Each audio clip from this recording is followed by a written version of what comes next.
du noyau de la comète de Halley qui a montré que le noyau était très sombre, là également aussi très sombre puisqu'il réfléchit 3% de lumière, c'est qu'il n'y avait pas de glace à la surface. On a pu mesurer la température de la surface de ce noyau qui se situait à l'époque à un peu plus loin que la distance Mars-Soleil. La température, donc vous voyez, 300 à 340 Kelvin, ce qui fait donc plus 30 à plus 70 degrés.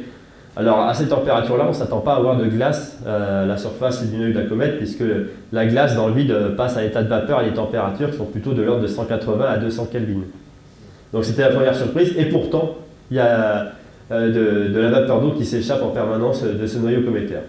Alors cette comète, c'est une comète, comme son nom l'indique un petit peu, 19P, donc une comète périodique qui revient tous les 6 ans et demi nous voir, et donc qui est une comète de la famille de Jupiter. Donc c'est une comète qui voyage sur une orbite peu inclinée. Évidemment, c'est pour ça qu'on va la survoler, parce que je vous ai dit que les comètes de la famille de Jupiter ont des orbites peu inclinées, parce qu'elles voyagent dans le même plan que les planètes du système solaire, et dans le même sens. Donc c'est beaucoup plus facile d'aller survoler une comète qui voyage dans un plan proche de celui du plan orbital de la Terre, et à une vitesse relative pas trop importante, même si là elle est quand même de 16 km par seconde, mais ça n'a rien à voir avec les vitesses du survol de la noyau de la comète de Halley qui voyageait en sens inverse, où on parlait de vitesse de 70 à 80 km par seconde, ce qui fait plus de 200 000 km/h. Alors évidemment, c'est des missions à ce moment-là à plus haut risque.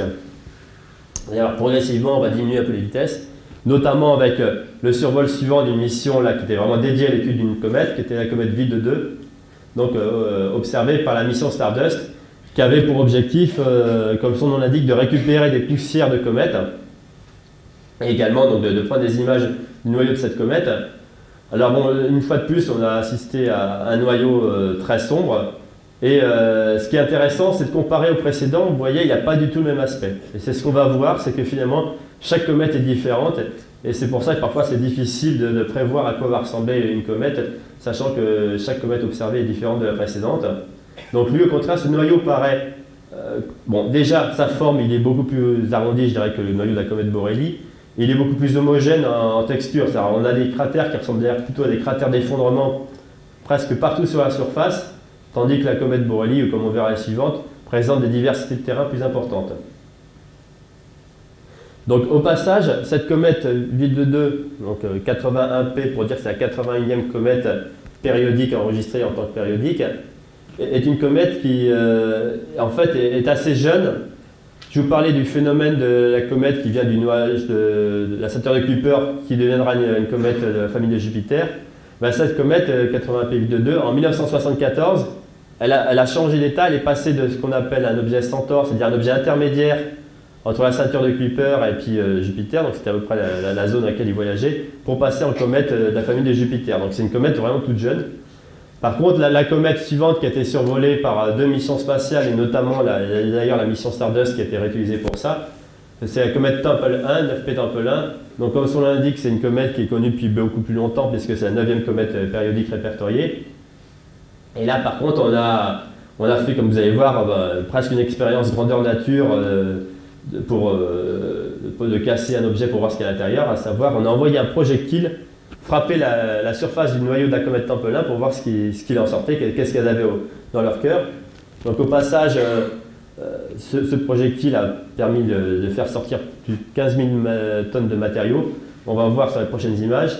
Mais avant tout, la sonde en fait était équipée de 2 parties. Il y avait la sonde de survol et puis ce qu'on appelle un impacteur, qui était ce fameux projectile qui faisait 300 kg et à peu près 1 mètre de diamètre, qui est allé frapper la comète à la vitesse donc de 10 km par seconde, soit 37 000 km/h. On en verra sur les images suivantes.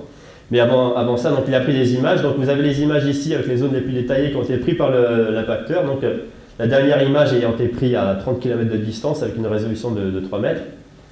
Et pendant ce temps-là, donc, la sonde de survol qui était équipée de plus de caméras a pris une nouvelle image de la température du noyau de la comète. Donc c'est l'image en bleu et rouge que vous avez à droite là, qui montre également, comme dans le cas de la comète Borrelly, des températures presque plus élevées que ça à quoi on s'attendait. Donc l'échelle de notre température va ici des zones les plus froides, on est à 260 Kelvin, les zones les plus chaudes, on est à 340 Kelvin, donc des températures à nouveau bien supérieures à celles à laquelle on s'attendrait si on avait de la glace d'eau à la surface. Alors en fait, de la glace d'eau, il a même été découvert quand même à la surface de ce noyau de la comète Tempel 1, mais en vraiment très petite quantité, puisque ça représenterait à peu près 0,5% de la surface du noyau.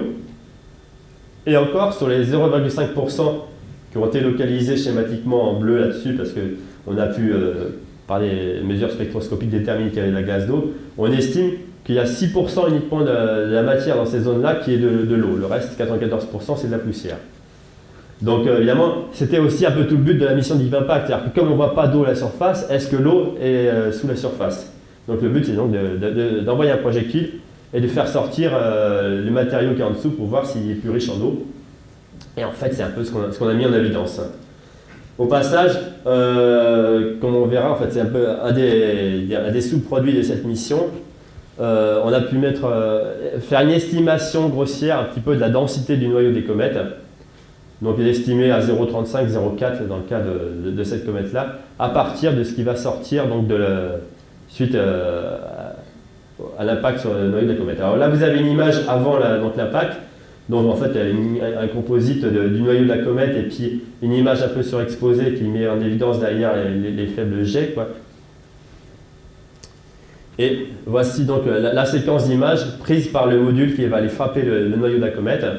Donc vous voyez de temps en temps le noyau est sorti du champ parce qu'il y a eu des corrections de trajectoire automatiques. Tout ça a été programmé à l'avance, hein, c'était l'ordinateur de bord qui décidait lui-même des corrections de trajectoire à faire. Et voilà, on arrive à la dernière image, donc on va passer la séquence.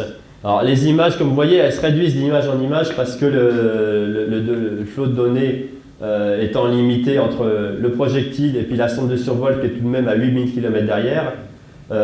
Pour pouvoir transmettre des images à plus haute fréquence à la fin, il a fallu réduire la taille des images. Donc les dernières images ne font plus que quelques centaines de pixels de côté. La dernière étant été prise 3 secondes avant l'impact, soit à 30 km de la surface, puisque la vitesse était de 10 km par seconde. Alors ça, c'est ce qu'a vu donc, le module qui avait frappé le noyau de la comète avant de se désintégrer. Et puis voilà la séquence d'images prises par la sonde de survol. Donc bon, ça va se remettre en route. À une distance de 8000 km, voilà, donc vous voyez ce gros nuage de poussière et de glace qui se développe. Alors il faut savoir que le projectile, on ne peut pas le voir sur les images avant, parce qu'on est à 8000 km de distance, comme je disais, le projectile ne fait que 1 mètre de diamètre. Et malgré tout, le nuage qui s'est développé, comme vous voyez, il a été relativement spectaculaire, même observable quasiment depuis la Terre, et un petit peu rançon de la gloire de cette mission-là. Comme vous voyez, quand on est au plus près, qu'on survole la comète 15 minutes plus tard, eh bien, on n'arrive pas à voir le cratère qui s'est formé. C'est-à-dire que cette mission, d'un côté, c'était un succès, parce qu'elle a montré qu'effectivement, avec les noyaux cométaires sont loin de ressembler à des astéroïdes banaux, c'est-à-dire qu'il y a une très grande quantité de gaz et de poussière qui s'est échappée. On a pu mettre en évidence d'ailleurs que sous cette couche de surface qui apparemment est essentiellement composée de poussière puisqu'on ne voit pas de glace, il y a beaucoup de glace en dessous. Donc il y a une couche qu'on dira réfractaire, donc de matériaux qui sont essentiellement composés de poussière, de silicate ou de carbone à la surface, mais très peu en dessous, on a une grande quantité de glace fraîche qui a été soulevée par l'impact et qui a permis de libérer près de 15 000 tonnes de matériaux, sachant que le projectile ne faisait que 300 kg, quoi. Et donc, par contre, l'inconvénient, c'est qu'on voulait voir le cratère qui s'est formé suite à l'impact, mais il y avait tellement de poussière soulevée que le nuage a masqué la surface quand on l'a survolé. Alors, un petit peu coup de chance, la mission Stardust dont je vous parlais, la sonde marchait encore, et 5 ans et demi après la mission Deep Impact, eh bien, on a pu resurvoler le noyau de la comète Tempel 1, et en calculant bien, parce que ce n'était pas forcément gagné d'avance, on a pu réobserver la zone dans laquelle s'était produite l'impact. Alors vous voyez que la géométrie est un petit peu différente. On arrive plutôt par en dessous par rapport à l'image que vous aviez avant du noyau de la comète Tempel 1. Donc je rappelle, la comète Tempel 1 fait 7 km de haut par 5 km de large. Hein, donc c'est aussi pour vous donner l'échelle par rapport au projectile qui nous est qu'à mettre. Mais alors voilà, donc les images qu'on a pu comparer. Donc ça c'est les images par la mission Deep Impact donc en juillet 2005. L'impacteur a dû frapper le noyau à peu près à ce niveau-là. Et là, les images, donc 5 ans et demi après. Alors bon, l'éclairage n'est pas exactement le même, vous voyez que la direction du soleil est un petit peu différente, mais on reconnaît grossièrement les formes. Donc le noyau n'a pas fondamentalement changé. Ceci dit, c'était intéressant parce que c'est la première fois qu'on a pu voir l'évolution d'un noyau en 5 ans et demi. On a vu que certaines zones ont un petit peu évolué, donc il y a du matériau qui s'est échappé. Et pour ce qui est de la zone d'impact, alors bon, avec les yeux d'un fois, on devine peut-être quelque chose ici, mais bon, vous voyez, ça n'a pas marqué de manière fondamentale le noyau de la comète.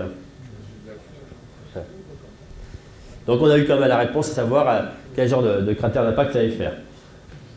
Alors, comme on aime bien réutiliser les sondes quand elles fonctionnent bien pour observer d'autres comètes, on a pu réutiliser donc la mission Deep Impact, rebaptisée Epoxy, pour survoler une autre comète.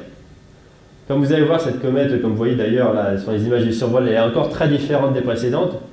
Je n'ai pas eu le temps de vous dire beaucoup de choses sur le noyau de la comète Tempelin, mais vous avez remarqué qu'il n'avait rien à voir avec le noyau de la comète Ville 2. Celui-là, il n'a encore rien à voir à nouveau. Sur le précédent, vous avez vu, il y avait quelques cratères. Là, il n'y a absolument aucun cratère. Par contre, le noyau semble couvert un peu de blocs plus importants. Et surtout, une différence importante, c'est que vous voyez qu'il y avait des jets beaucoup plus marqués. Il n'y a pas besoin de surexposer l'image du noyau de la comète pour voir ces jets de gaz et de poussière qui s'en échappent.